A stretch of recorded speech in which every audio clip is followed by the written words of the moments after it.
Okay, we'll make a start. Thank you. Welcome, everyone.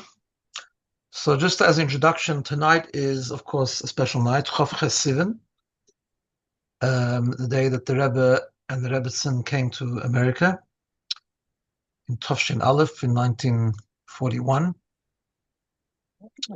And of course, it's a few days before Gimmel Tammuz. And we know how important it is to make preparation for Gimmel Tammuz. We know this from the way how the Rebbe treated Yud Shvat, and how he would talk about extensively. He would talk about the preparations that are needed for Yud Shvat. I heard once a story. Actually, once in Sydney, one of Rabbi Groen, Rabbi Leibel Groen's sons was here. I've forgotten which one. And he Fabring, then it was before Yud Shvat. And he told the interesting story that he was once standing in Gan Eden HaTachton, and he saw his father go into the Rebbe. It was a week or two before Yud Shvat, and he noticed on the floor of the Rebbe's room there were many bags of mail, sort of unopened mail.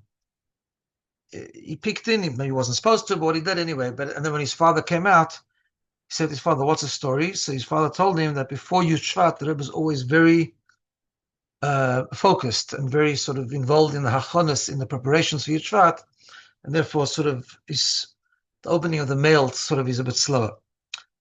So I'm just bringing that, of course, that Gimel Tammuz, the Yom Hilula of the Rebbe, is obviously a very, very special day to us, and needs hachana, needs preparation, needs preparation in terms of learning the Rebbe's Torah. We know that his kashrus, as it says in our Yom Yom, that his kashrus connection to the Rebbe is mainly through learning the Rebbe's Torah, because just like the Eibishter puts himself into the Torah, as it says in Anochi Hashem Alekecha, and the Gemara says, Anochi is Anon Nafshi Ksovis Yehovis. Hashem says, I wrote myself into the Torah. So too the Rabbeim, and this is what it says now, Yom Yom, the Friedrich Rebbe writes, said those are people who are asking about his kashrus need to learn the Torah, learn my Torah, says the Friedrich Rebbe, because the Rabbeim, so to speak, put themselves into their Torah, because tzaddikim doimim l'boiram. Tzaddikim are similar to the Creator, so therefore they also put themselves into their Torah, so to speak. So what I wanted to do tonight is, I wanted to take a theme that you find a lot in the Rebbe Sichos, kind of an ongoing theme coming up in very different areas and contexts and explanations on different ideas, and go through it and come to a sort of a perspective a little bit also how this is a very, very important theme, or one of the themes in the famous Maimer of Ata Tetzaveh. Ata Tetzaveh was the last Maimer the Rebbe was Magia, that he edited, and it was given out not long before the Rebbe had a stroke. And Chassidim learn it every year. There's so much in there that is clear that the Rebbe was preparing us, so to speak, for the time that we're in now. And one of the themes in that Maimer is something which will be the same, but very relevant, and a sort of a very relevant lesson which we need to take and to learn for times that we're in now. So let's just try and go through it. So the theme, basically, and I'll explain a few examples of how it comes up. One of the themes the Rebbe talks about, b'chalal, in all the Rebbe Sichos, many of the Rebbe Sichos, is the idea of bittul. Bittul, which means giving ourselves up, surrendering to the Eibishter. Sometimes it expresses itself in things like Kabbalah's oil, just doing what Hashem wants us to do, the idea of chukim, for example. Mesirus Nefesh is the same idea. Mesirus Nefesh means we give ourselves over to the Eibishter, and we do whatever the Eibishter wants us to do, whether we understand, whether we don't understand, higher than Seichel, even if it means being difficult, even if it means surrendering completely to something that we don't understand, that is higher than us, that is completely transcendent, and so on. All that is a very, very big theme b'chlal in the Rebbe Sichos. But the theme I want to touch on more is this. That the Rebbe talks about this idea of, and it'll become clearer as we go along, hopefully, that one of the big themes of the Rebbe Sichos is that the Rebbe talks about the idea of bittul, Mesirus Nefesh, Kabbalah's oil, all things to do with something beyond our understanding, beyond what we call in Chassidus our koiches hagluim, our conscious faculties like our seichel or our midas, but then the importance of taking it in to our consciousness, to our conscious midas and our conscious seichel. So let's give a couple of examples, and that will become clear as we go along. First example, of course, is the famous idea of Nasiv and Nishma. Just had Shavuos not so long ago, And the Rebbe asks a famous question. The Gemara says that everyone knows, even the children know, they learn in kindergarten, that the Yidden said Nasa before Nishma, we will do and then we'll understand. And the Malachim came down and they gave us crowns. But the Gemara says like this. The Gemara says, B'shoshi Gdimu Nasa l'Nishma, when the Yidden said Nasa before Nishma, 600,000 Malachim came down and gave each year 2 crowns. One for Nasa, one for Nishma. So the problem is that the sentence, if you think about it properly, the sentence doesn't actually flow properly. What were the crowns for? So we know one of the greatnesses that we say about the Yidden is that they said Nasa before Nishma.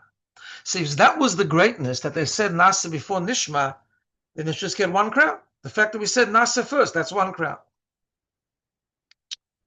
If, however, Nasa and Nishma somehow are both important, then why is it 2 crowns, 1 or 3 crowns then? Or why does it say B'shosh Shigdimu? In other words, is it the Nasa and the Nishma, or is it that the Nasa came before the Nishma? Which one is it?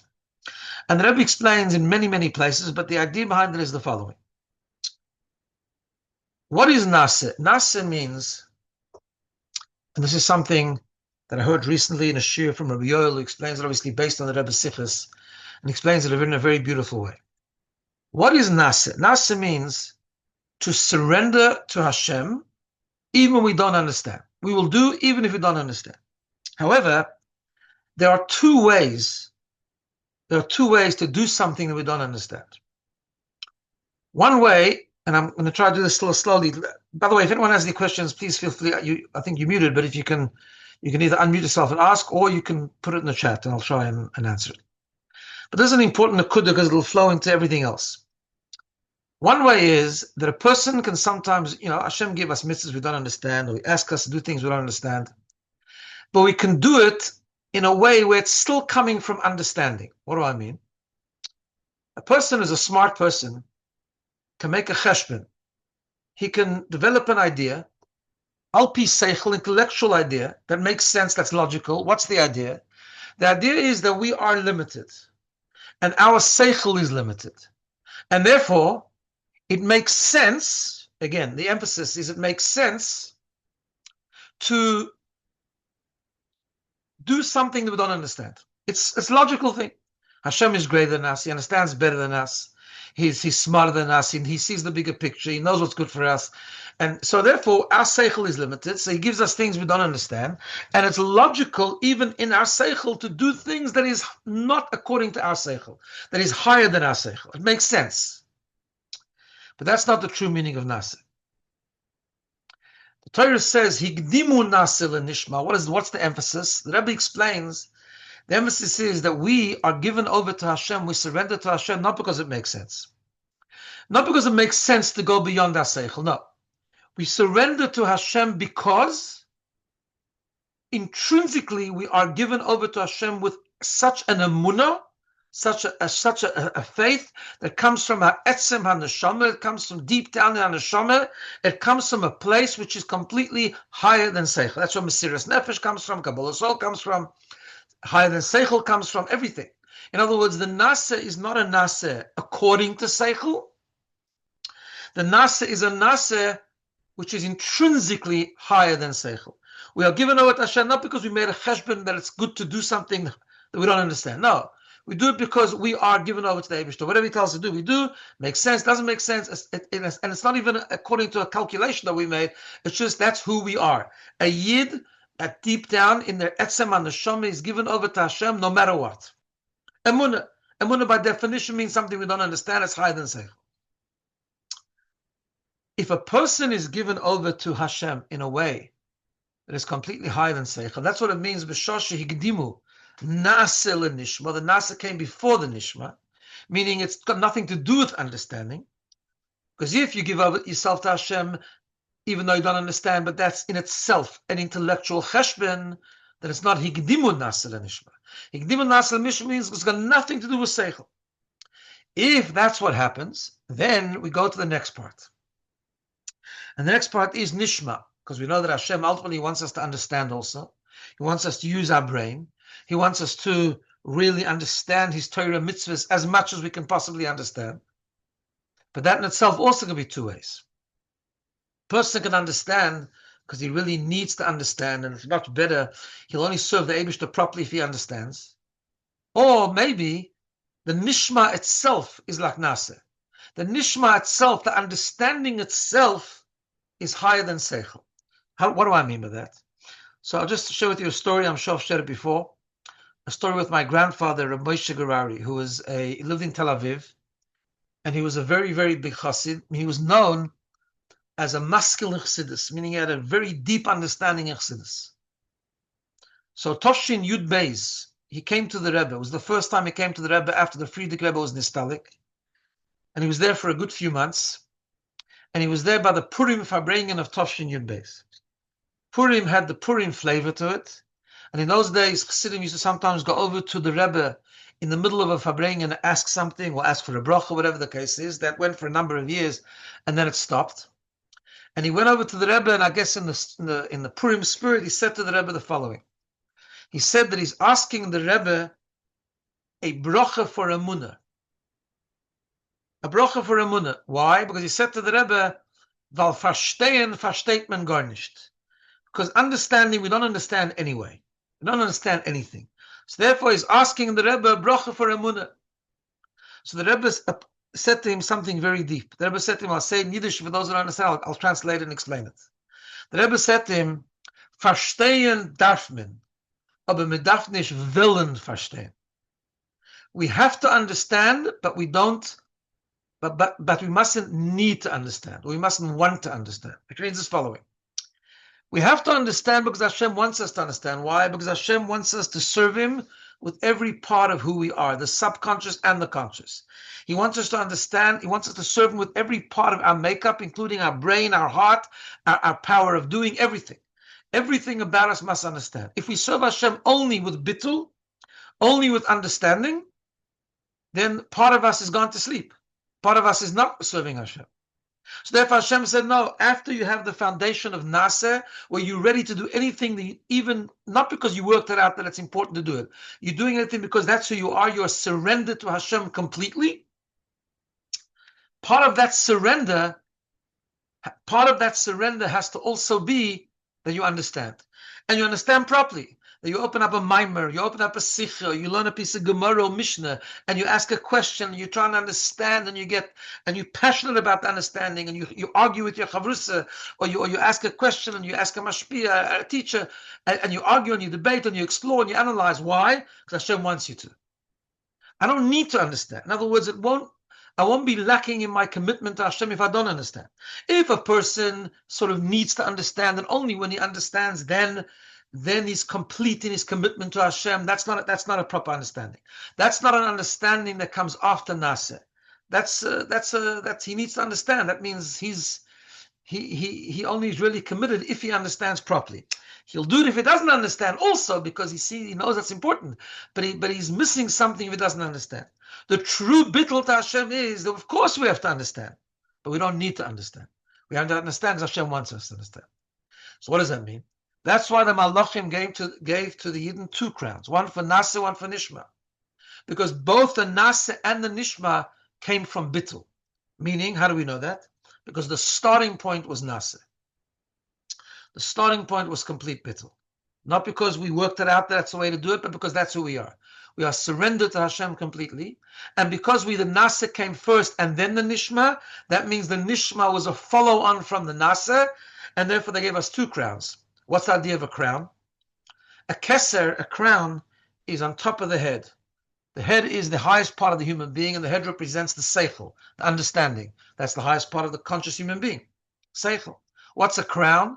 A crown is on top of the head. Something that transcends seichel. It's higher than seichel. So they gave us 2 crowns. One's for the Naseh, one's for the Nishma. Meaning even the Nishma got a crown. Why did the Nishma get a crown? Because even the Nishma was higher than Seichel. We understand, and we understand properly, and we use our brain, and we use our heart, and we use everything that Hashem gave us, all our talents and everything. Why? Also because of higher than Seichel. Also because of our bittul. This idea hopefully will become clearer with the various examples. Let's go to a different example. There's a beautiful sikha of the Rebbe Again, just let me summarize the point here. The point is that the starting point, the Rebbe's big theme is, it comes up in so many places. The starting point is bittul, complete surrender to Hashem, and then everything else has to come also. We can't stop with bittul, but everything that comes afterwards, our seichel, our midas, everything is in the context of that foundation. Let's give another example. There's a beautiful sikh of the Rebbe when it comes to Yaakov Avinu. We know Yaakov Avinu spent 20 years in Lavan, by Lavan's house, and the whole time, what did he do? He was serving Hashem, of course, but what did he do? He was busy with sheep, sowing sheep. 7 years he pastured Lavan's sheep for Rachel. Then it happened to be Leah. Then another 7 years again with sheep. Then another 6 years where this kind of sheep and that kind of sheep, and they changed the salary and dotted sheep and spotted sheep and all different kinds of sheep. The whole thing was sheep. Okay, and he got an amazing amount of sheep. Then he leaves Lavan and he sends a message to Yaakov. He sends malachim to Esav, to see what Esav is doing. And they come back and they tell him that Esav is about to come and his 400 men is going to fight you. But in the message, when he sends to Esav through the malachim, he says to Esav, Lavan Garti, I lived with Lavan and I got a lot of wealth. And what does he say? He says, Vayhili shoir vachamoir, I got oxen, I got donkeys, servants, maidservants. Somewhere in the middle there, he also puts in the tzoyin. He got sheep as well. Now, where did he get all these things? I think Rashi explains. Rashi explains that obviously he has so much sheep, so he sold them. He sold them for bulls, he sold them for oxen, he sold them for cows, for donkeys, for slaves, for maidservants, for chulu v'chulu. Says the Rebbe, his primary wealth came from sheep. And now suddenly he's on the way to Esav. And in the way to Esav, what does he tell him first? He tells him first that he got shoir v'chamoir, oxen and donkeys. Only later he sticks in the sheep also. What's the pshat? Pshat's like this. The Rebbe says the most beautiful thing. Tzoyin, sheep, is Kabbalah soil. Tzoyin is bittul. And that's the idea of a sheep. A sheep follows, a sheep is surrendered, it's a soft animal, it does what it's told to do, it follows the leader, the shepherd dog, whatever the case is. Tzoyin is a symbol of complete bittul. The foundation of a yid is true bittul. Foundation of the yid is only bittul. However, bittul means that we are completely subservient and surrendered to Hashem. Like the Alter Rebbe explains in Tanya, that the neshama is called Neir Havai, the candle of Hashem, and the Alter Rebbe says, what's pshat the candle? The candle of Hashem, says the Alter Rebbe in Tanya, a beautiful thing. Just like a candle is always going up. Why is a candle always going up? Because a fire wants to actually go away from the candle. Because the fire down here wants to become part of the source of the fire. Now, without going into great detail, is for Yesodus, the source of fire is not the fire we have down in this world, but the fire we have in this world is connected to that fire, and the whole time the fire is trying to become part of the original fire. Says the Alter Rebbe, it's a really strange thing. If the fire becomes part of the original fire, the fire won't be an independent entity anymore. It'll become completely consumed by the original fire. Yet that's what the fire wants to do. Similarly, the neshama doesn't want to be in the body. The neshama doesn't want to be a metzius in the body. The neshama actually wants to become part of the Eibishter, and that's it. Wants to become totally bottled to the Eibishter, to the point it'll cease to exist even as an independent entity. Wants to become just part of Hashem's reality. That's what a yid is. A yid really is bittul. It wants to become only no independent metzius. However, as the Rebbe explains, there are times in life where we have to show strength. We have to use the strength that Hashem might have given us, and we have to use a strength that will appear to be an independent strength, a powerful strength that doesn't look like bittul, it doesn't look like Kabbalah soul. Nevertheless, it's coming from Kabbalah soul. When you go into the world and you have to fight an Esav, there you can't be a bittul dika yid. You got to show strength. You got to show I'm someone. I got strength. I got talents. I can outdo you. I can outdo you in a debate. I can outdo you in doing strength. I can win the argument. I can win the fight. You're fighting with the Yitzhar. You're showing strength. The strength that doesn't, on its surface, smell of Kabbalah soil. Doesn't smell of bittul, so to speak. However, where does it come from? You use it because Hashem wants. It's like the nishma that comes from the nasa. It's because Hashem wants us to be strong. Hashem wants us to go out in the world. Hashem wants us to show strength fighting the clipper.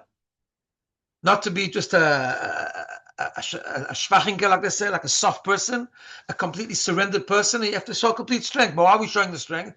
Not because of gaiva, not because of ego, not because I want to show my strength. I want to show my strength because I want to be bottled to Hashem. And Hashem says sometimes you can't walk around with bittul. Sometimes you got to show strength, like it says, by Yigba Liboy Bedarke Hashem. The pasuk says he lifted up his heart very high. He was strong. He was high. He was he showed breitkeit. He showed strength. Bedarke Hashem, the ways of Hashem, because that's what Hashem wants. Hashem wants sometimes we got to fight strong. Which fighting strong is not exactly an expression of bittul, but it becomes from the bittul. That's why when Yaakov been the whole 20 years, what does he do? He's involved only in sheep. Bittul, complete bittul. But then it's time to face Esav. Esav represents not just Esav, the physical Esav. But Esav represents the klippa. Esav represents a force of evil. Comes along Yaakov and he says, I want to send you a message. Don't think I'm a little sheep, that I'm a surrendered guy, like I'm a shvach guy. No. I can be an ox. I can be a donkey. I can be strong. An ox is a symbol of strength. An ox that, bull that rushes, that gores. I can show real strength. Says Rashi, where did he get the strength from? Where did he get the show from? Where did he get the chamor from? He got it from the tzoyin. Everything that Yaakov had, the foundation was the tzoyin. Foundation, that's the starting point. The foundation is the tzoyin.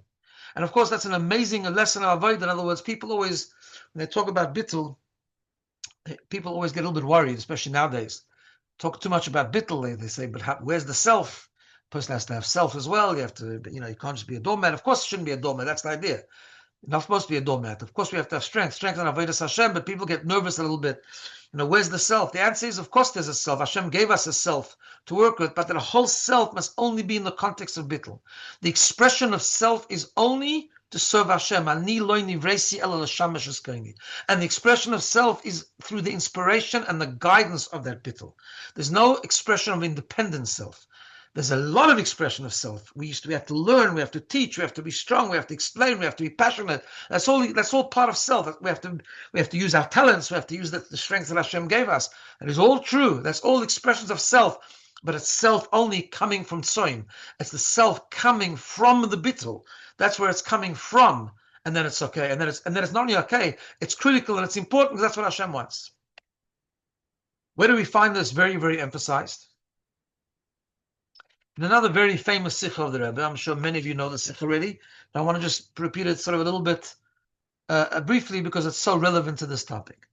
The famous sikha where the Rebbe explains why by Chabad we are so unbelievably makpid in gebrochts on Achron Shel Pesach, which l'chayra is a very, very strange thing, because we know that the whole first part of Pesach we crazy machmir not to have gebrochts. We cover the matzah, we make sure it doesn't go anywhere. One crumb is a problem, and all this kind of stuff, right? And suddenly, when it comes to Achron Shel Pesach, not only are we lenient in gebrochts, which some people are, other chassidim also are, but we start dafka to be machmir. And the Rebbe explains a very beautiful thing. He says, first of all, it's a very interesting thing. We know it goes to a general question, right? We know that on Pesach we talk about chametz as being the worst thing. We the most machmir. We have all the chumras on Pesach, great, right? The Zohar says someone who eats chametz on Pesach is serving avodah zarah. Chametz, we know, we always talk about it's a symbol of ego, it's a symbol of gaiva, of yeshus. That's a terrible thing. Even a mashra, even a drop. But if you take it 7 weeks later on Shavuos, suddenly in the Beis Hamikdash there was a korban called shtei halechem, and that shtei halechem, the two breads, not only was it allowed to be chametz, it had to be chametz. It was a mitzvah of chametz. You had to be chametz. There's a couple of times normally in the Beis Hamikdash all the korbanos were matzah actually. Not everyone knows that. The lechem aponim, even the 12 breads we talk about, actually were matzah when they weren't chametz. But there were a few times you had to have chametz, and Shavuos it had to be chametz. So what's going on? Is chametz a bad thing or it's a good thing? What's the pshat? And the Rebbe explains also an interesting thing that we find. What happens is we start off with matzah. We start off on Pesach with matzah, and then we sort of ease ourselves into the chametz. First of all, on Achron Shel Pesach, we know in chametz chas v'sholom it's still Pesach, but we a bit lax. We're not lax. We actually dafka do shruya. We actually eat gebrochs, which gebrochs was a chumrah that you might come to chametz. After Pesach, we're not so worried about that chash anymore. You go a little bit further into the Omer, you have Pesach Sheni. Pesach Sheni, the Gemara says, chametz u'matzah imoy babayis. The Pesach Sheni, they used to still eat matzah with the korban Pesach, but they had to have chametz in the house also. Pesach, you know chametz, you can't even own chametz. Pesach Sheni, you could have chametz, you can even eat chametz, but you have to have matzah also. So there's matzah chametz. And then comes Shavuos, and there's a mitzvah to eat chametz. What's the pshat? The Rebbe says very simple. Of course, Pesach, we know, is the beginning of the cycle of a Yid. It's the first Yontif. So the Yidden were born as a nation. And therefore, the Eibishter gave us a foundation. He says, you want to become my nation? Foundation number one is matzah. Matzah. Matzah means total and absolute surrender with no sense of self whatsoever. In other words, first of all, you've got to get rid of self. The Maharal says a beautiful thing. I know this is not a Pesach shir, but it's so important for the idea. The Maharal says an idea like this. That we know in the Gemara, Pesach matzah is that we eat matzah to remember the freedom, chayrus. Yet we know that in the Gemara it says that matzah is lechem oini, it's poor man's bread. That's why it has to be a broken piece of matzah. Says the Maharal, what does that mean? L'chayra, if we are remembering freedom, if we're remembering chayrus, then why would you have a lechem oini, a poor man's bread? You should have beautiful stuff like the arba koises, beautiful dishes. The Gemara says, and the Shulchan Aruch says we should have on the Pesach table to show how free we are. And here suddenly we have to remember the chayrus by eating matzah, and matzah is a poor man's bread. How would you have a poor man's bread if you're symbolizing freedom? And the Maharal says a beautiful thing. He says, what does it mean, poor man's bread? What is a poor man? An oni has nothing.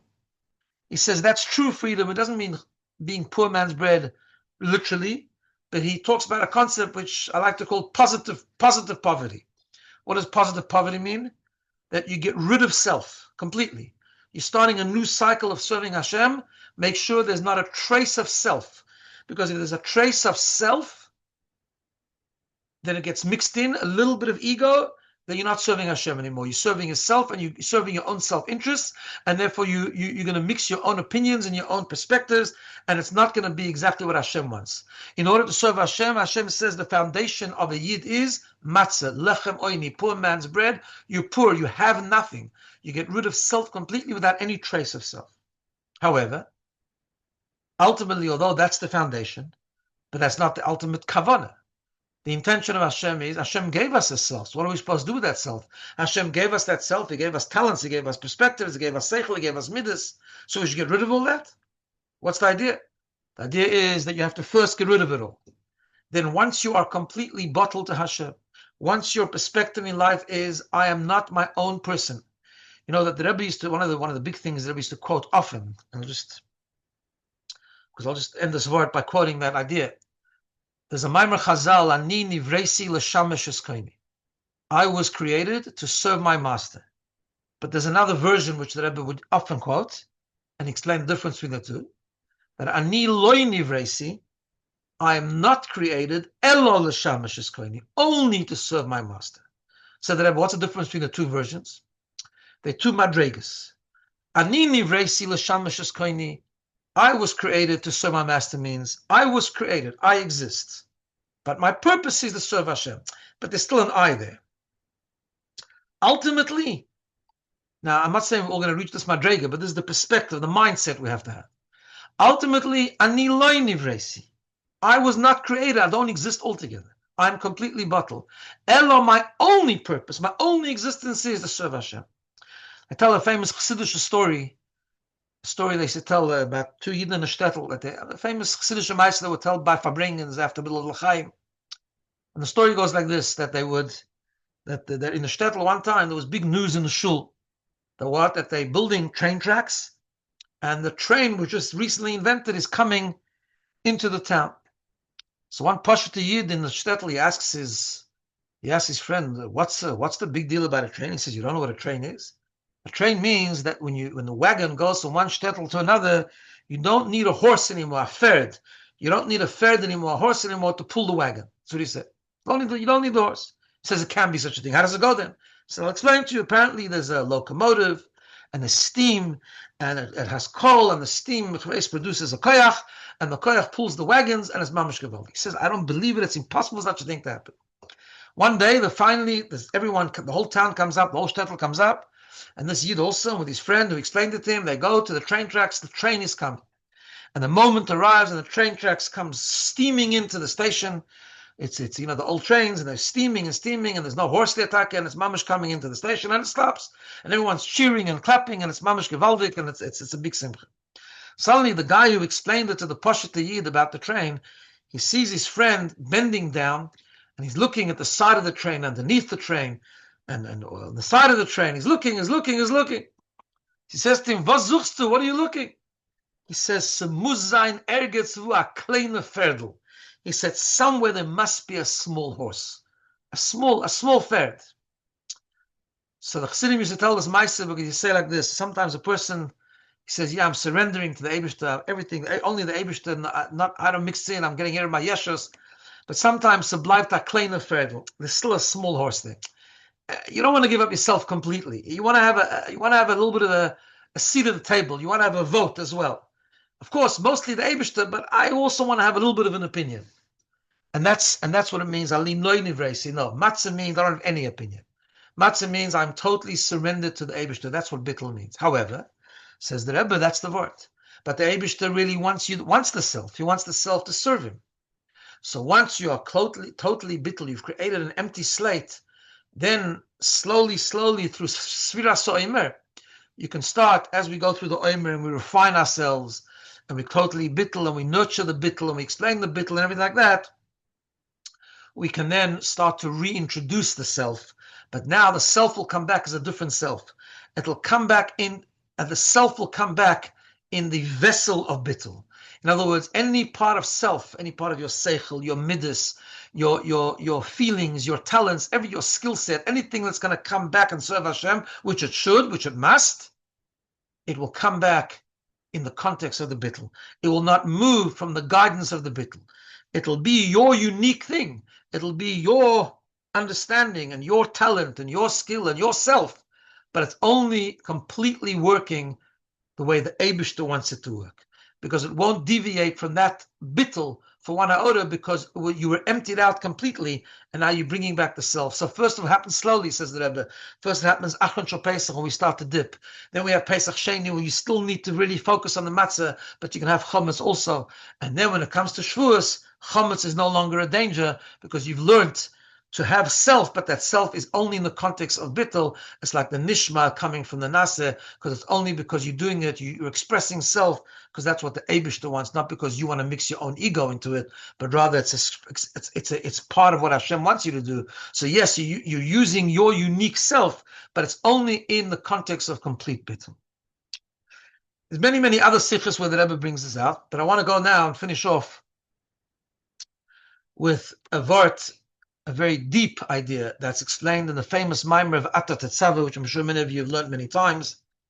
But it's the Maimer which we learn always around Gimmel Tammuz. It's the last Maimer that the Rebbe gave out, meaning the Rebbe said it many years. The Rebbe said it many years before Gimmel Tammuz, but it was only edited and Muga, and the Rebbe gave it out sort of as a Maimer for Purim Koton on Tovshin Nun Beis, which is the last time the Rebbe gave it a Maimer. And over there it talks about, he doesn't say these words, but he talks about Mesiras Nefesh.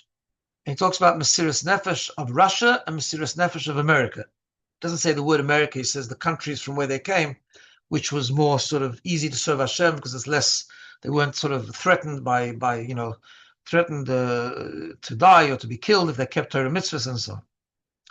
And it comes from a whole explanation that the Rebbe gives about Emunah and two levels of Emunah. And he talks about the deepest level of Emunah, which is the Emunah of Yechida Shema Nefesh. We know that there are 5 madregas of the Neshama: Nefesh, Ruach, Neshama, Chaya, Yechida. And the deepest level, so Nefesh, Ruach, just to explain briefly, Nefesh, Ruach, and Neshama, that's called the Koiches Hagluyim. That's our conscious faculties. In other words, our seichel, our midas, our behavior, and so on. The conscious part of the person is divided into 3 levels. Nefesh, Ruach, Neshama, which is, Nefesh is behavior, like how we think and speak and do. Ruach is our midas, our feelings, and then Neshama is our seichel. Then we have Chaya, which is sort of our will, our desire. It's a bit transcendent. It's not exactly like seichel. It drives the seichel. It's mashpia on the seichel. But then, for the purpose of this discussion, let's talk about the 5th level, which is Yechida. Yechida is mamish, the deepest level of the neshama. It's the etzem neshama. It's a part of the neshama that is one with Hashem. And the Rebbe talks about the Mesiras Nefesh that comes when the Yechida Shebenefesh is revealed. But before he does that, he explains how it works, because it comes from the emunah that comes from Yechida Shebenefesh. What does that mean? So we know that he explains two levels of emunah, but before he explains two levels of emunah, let's talk about the third level of emunah. There's the emunah of a non-Jew, which Chassidus talks about. What's the emunah of a non-Jew? The emunah of a non-Jew is not an absolute emunah. A guy can also believe, but he cannot believe like a Yid. A non-Jew can believe emunah al pi seichel. He worked it out. He worked it out that Hashem created the world. He has scientific proofs that there must be a creator. He understands that a life without emunah is not worth living, whatever the case is. But he understands that to that point of seichel. A Jewish emunah, normally it's explained that a Yiddish emunah is deeper than that. What is it? So like this, that when we have emunah because we understand, that's like the difference between hearing something and seeing something. Okay, so let's just work that out a little bit. If I convince you, right, you're looking at me on the Zoom, but if I convince you that in the other room just behind the door that's closed there's a table, and I prove it to you scientifically that there's beyond sort of such an unbelievable argument that there's a table there, you'll believe me. However, you know at the back of your mind, you believe me because the proof is very persuasive and it's very compelling. But always exists a possibility that perhaps that proof can be refuted. But how about if I went down, I opened that door and I showed you this taka table there, and you saw the table? Nothing will be able to disprove it, because seeing is absolute certainty. Seeing is believing, like they say, right? That's why al pi halacha, someone who saw a crime scene cannot be an aid, cannot be a witness at the trial, because a witness has to be impartial, and someone who's a dayan has to be impartial. I'm sorry. A judge has to be impartial. He has to see both sides of an argument, and he can't. He saw the crime, so he knows it happened. Therefore, he can't be a witness. Sorry, ein aid nasadai, and that's why a witness can't become a judge, because a witness saw it, and the judge has to become impartial. So that's the emunah of a Yid. Many places explains that the emunah of a Yid that we were given in Matan Torah, we were given from Avraham Avinu, is that we have a emunah which is at the level of complete certainty. Then the Rebbe takes it a step further, and he says that's the emunah of Chaya. But the emunah of Yechida is different. The emunah of Yechida means not that the emunah is so strong because I saw something. It's so strong because I am that thing. Again, the emunah that comes from seeing is like we have such emunah as like we saw Hashem, like Matan Torah. There was a clarity of absolute certainty. Absolute certainty, like we mamish, like as if we saw Hashem. It's absolutely so. But when you see something, you and that thing are still two separate things. When you are that thing, when you one with that thing, then that's it. That's the ultimate emunah. The emunah that comes from Yechida Shebenefesh is the emunah that we are that now we are one with the Eibishter. Not we saw the Eibishter, we're one with the Eibishter. We and the Eibishter are one thing, therefore there's nothing else. Says the Rebbe in the Maimer of Atat Tzaveh that the emunah coming from Yechida Shebenefesh is what gave room throughout generations for the concept of Mesiras Nefesh. I once heard a Maisa with one of the Raskins, the Chassidim, the great Chassidim in Russia. Mamash a Baal Mesiras Nefesh to the highest degree. And it was a whole Maisa. Maisa needs to be understood. You can whatever, but this is the Maisa. Maisa was the Mamash didn't have nothing to eat, and he was wasting away. But there was, and the doctor said he must eat meat. Must eat meat. And but there was no kosher meat. So he says, not eating tray for meat. No, so they tried to talk him into it. But it's okay, you can eat meat because it's a psikoch nefesh, sakon, whatever. So he said, so all's good and fine. It's all good. I cannot put it into my mouth. It's impossible. I can't. Okay, I'm not saying this is the psak for every person, but it's the concept.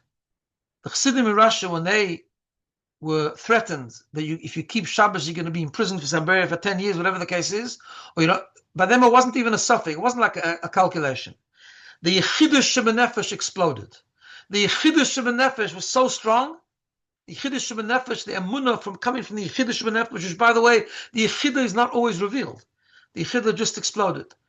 The Yichidah, like it explodes by the Ilon Yom Kippur, and that's it. Like there's nothing else besides Shema Yisrael Hashem Elokeinu Hashem Echad. The Yichidah of the Yid exploded, and when the Yichidah is revealed, it's not pshat. I have a question: should I machal Shabbos, not machal Shabbos? Should I eat the treif, not eat the treif? Should I listen to the Russian government, not listen to the Russian government? There's no question. As you base Tammuz, all idea Mesiras Nefesh, right? It's pure Mesiras Nefesh. There's no question because it comes from the Yichidah Shebenefesh. It's not something I have a question, me and the Eibishter. I'm one with the Eibishter. If I'm one with the Eibishter, that's it. There's no questions. It's an absolute certainty. That's the way the Rebbe explains the Mesiras Nefesh that comes from the Yichidah Shebenefesh, which we saw in Purim story, we saw and we saw with the Yidden in Russia, we saw throughout the ages. Comes the Rebbe with a big Chidush. He says, there's a deeper Mesiras Nefesh. It looks like this. Of course, when you see the Russian Mesiras Nefesh, that's Mesiras Nefesh in its purity. That's what we learn Mesiras Nefesh from. But actually, there's something deeper than that. And he explains this, and this is really the same theme as we've been talking to till now. When a Yid has Mesiras Nefesh coming from the Yichidah Shebenefesh, what happens when the Yichidah explodes? See, again, we're divided into two parts of our being. As we call the koiches hagluim, the conscious part of who we are, the self, the conscious self, our brain, our heart, our skill sets. And then there's Yichidah Shebenefesh, where the real bittul lives. When the Yichidah reveals itself, everything else goes to sleep. The Yichidah knocks out the conscious self. There is no conscious self. The Yid in Russia, who was threatened with keeping a mitzvah, not keeping a mitzvah. Yid in Russia had a question, there was no mikveh, there was no wheat for Pesach, and there was mamash nothing to eat, and the question was, do it, not do it, b'koach nefesh, not b'koach nefesh. The Rebbe always explains, that's already cheshbonis. It was higher than cheshbonis. There was no thinking process, there was no conscious process. It was just Yichidah Shebenefesh, just Yichidah. That's all it was. The person was like the adrenaline of Mesiras Nefesh. The person was operating only on Mesiras Nefesh. However, says the Rebbe, a beautiful thing. After, when the Yidden came to countries where it was easier to serve Hashem, like today, basically, we still have religious freedom, even though in some parts of the world it's really starting to be threatened a little bit, but okay, we have religious freedom. Basically, let's say, when the Rebbe talks about they came to Medinos, they came to countries which was easier. The Rebbe has a very sharp lashon there. He says that those Yidden, sometimes when they came to places where it was easier to serve Hashem, the Mesiras Nefesh wasn't so obvious.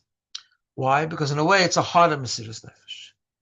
The Rebbe says that the real Mesiras Nefesh is when we take that Yichidah Shebenefesh and we bring it into the conscious self without the conscious self disappearing. In other words, the matzah becomes the chometz, but only after the matzah. Yeah, we have Yichidah Shebenefesh, which is complete bittul and Mesiras Nefesh. But then we have nowadays where we're not threatened. We don't have a gun to our head. So we have nothing threatening us. Like the Alter Rebbe says in Tanya, when it comes to Avodah Zorah, every Yid has Mesiras Nefesh because the Yichidah Shebenefesh just explodes. When the Yid in Russia had a gun to his head, these Yichidah Shebenefesh pushed back. Today, we don't have anyone telling us we need to go to a shir. We don't have anyone telling us that we have to do a mitzvah, that we have to makaya a mitzvah, that we have to keep Shulchan Aruch, we have to grow in Yiddishkeit. No one's telling us we have to. But then, that's where we now need to reach a deeper level of Mesiras Nefesh. That without our conscious self disappearing, the Yechidah, the conviction of Yechidah, the conviction of Mesiras Nefesh, which comes from the Yichidah Shebenefesh, which is this is how it has to be and couldn't be anything different, the commitment, the surrender, the absolute certainty, the no questions asked, that this is the way we have to be, has to be there even when we're not being threatened and even when our conscious self is not disappearing. In other words, on a regular routine day, this is what the Rebbe was trying to say, I think. On a regular routine day, we wake up in the morning and everything is working, our brain is working, our heart is working, we're learning, we're understanding, we're asking questions, we're processing, everything is normal. And then we're faced with a dilemma. Should we do this mitzvah or not?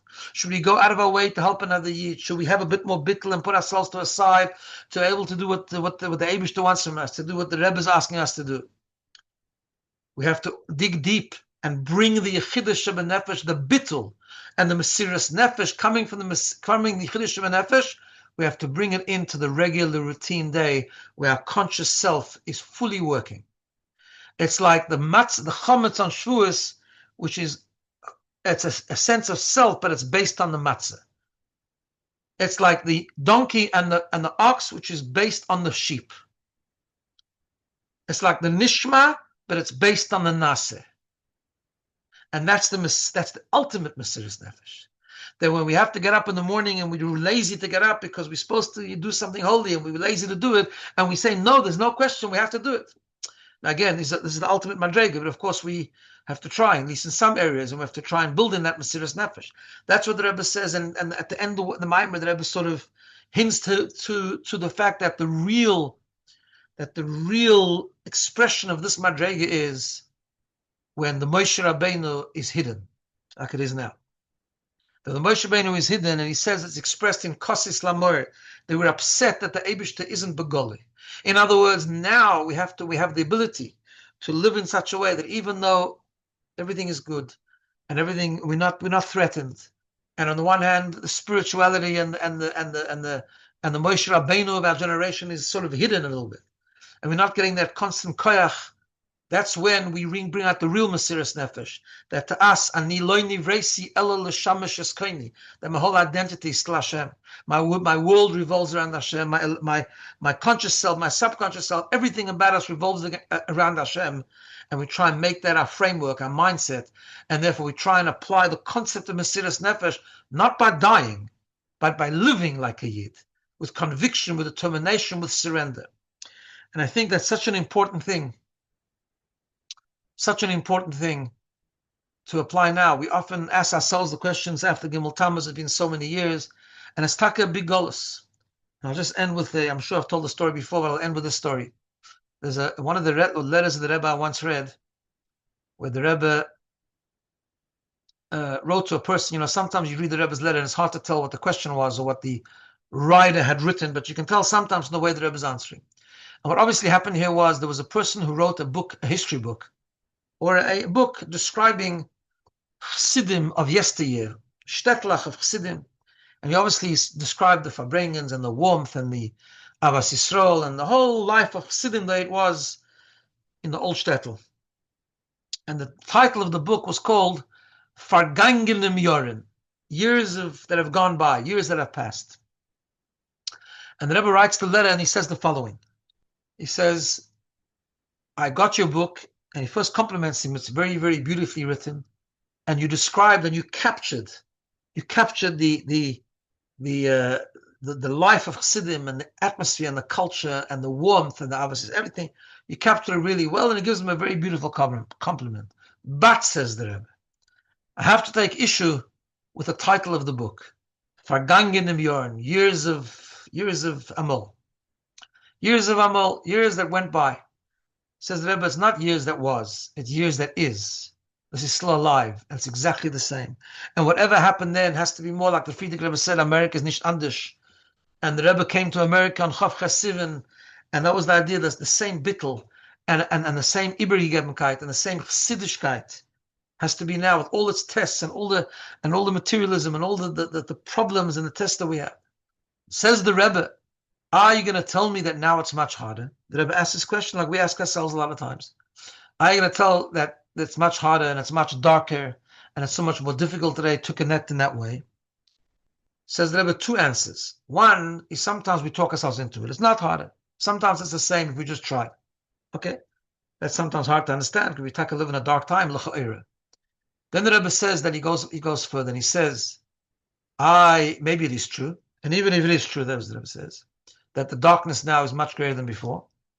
And maybe we can venture to say that after Gimmel Tammuz, of course, the darkness is much bigger.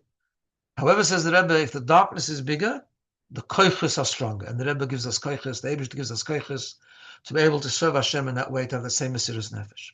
But the way the Rebbe explains it in this Maimer is that not only we're able to do the same Mesiras Nefesh, it's a deeper Mesiras Nefesh. The concept, the mindset we have to have is that Chassidus is alive, and whatever the Rebbe told us to do, and whatever Chassidus demands from us is a reality. It's a reality today. It's not like, that was okay then, but now it's different. The Rebbe tells us it's not different. In fact, if anything, it's only deeper. The Mesiras Nefesh deepens. Not that nowadays it's not that the bittul went away. On the contrary, the bittul is coming into the self. The matzah is coming into the chametz. The tzoin, the sheep, is coming into the shor and the chamor. But it's all, the starting point is still bittul. The starting point is the same bittul. Now, of course, we're not on the madrega of Hasidim of Amol. We're not on the madrega of Mendel Futterfass or Mendel Haradoker, all these people, all these great Hasidim that we always talk about and read about and tell stories about. Obviously, we're not on the madrega. Obviously not. But the mindset has to be the same, and the mindset has to be the mindset of bittul and the mindset of Mesiras Nefesh. It doesn't come, it's something we have to learn about, and it's a great theme that comes from the Rebbe's Torah. It will be a grave mistake to think that the Rebbe is not into bittul. The Rebbe is into bittul even more than other Rebbeim in a way. The madregas of bittul that the Rebbe talks about in Amorim and in Chassidus is unbelievable. And that has to be the foundation. The foundation is not about us. It's not about ourselves. It's ani loy nivresi elo l'sham mesheskoni. We have a nefesh abamis, of course, and we have the Yetzer Hara, and not always be able to overpower. That's true, but first we have to build that mindset, and we have to find ways, and this is the lesson of Atat Tetzaveh, of trying in our life, each person in their own journey, each person in their own way, what their challenges are, but to try and go beyond ourselves, to try the bittul, the Mesiras Nefesh. Even if I don't understand something, or even if I want something else, even if myself tells me that, no, I have to do one thing, but Hashem says I should do something else, that we have to build up the conviction and the surrender and the determination to do what the Eibishter wants from us, and to be able to live our life with that type of avodas Hashem, of focusing, making elokus, making godliness the center of our lives. I think that's what's the key lessons you take away from Atat Tetzaveh. As I said, that's a great theme that runs through the Rebbe Sichos. So thank you all for listening, and let's hope that we shouldn't even have to get the Gimmel Tammuz. We should just take the lessons, and Mashiach should be here, and we should have these galus, and we'll see the Rebbe, and we'll be able to understand what this is all about. And if